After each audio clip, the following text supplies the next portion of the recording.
दोस्तों, मैं हूं वंदना यादव। स्वागत करती हूं अपने YouTube चैनल पे आप सभी का। और गाइज मैं आज एक सोहर गीत सुनाने जा रही हूं। अगर पसंद आए तो लाइक, सब्सक्राइब और शेयर ज़रूर करना और कमेंट में बताना कि ये गीत कैसा लगा। घोड़ावा चढ़ल आवे ससुरु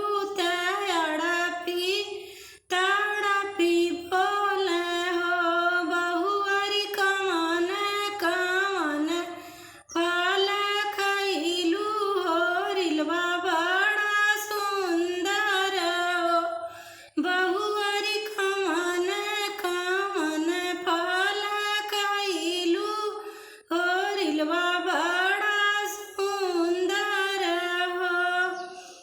हम फल खइली मिली फल औरो सदा फल हो ससुरु चिली चिली खइली नारियलवा हो रिलवा बड़ा सुंदर हो ससुरु चिली चिली खइली नारियलवा हो रिलवा बड़ा सुंदर हो।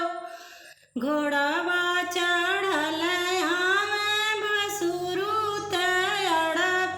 तड़पी बोले हो भयहु कवन कवन फल खइलू हो रिलवा बड़ा सुंदर हो।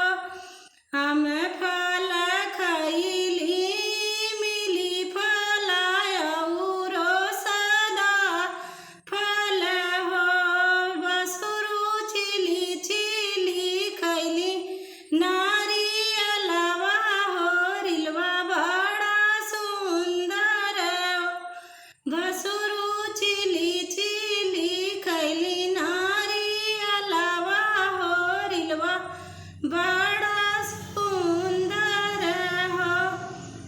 घोड़ावा चढ़ल आवे देवरु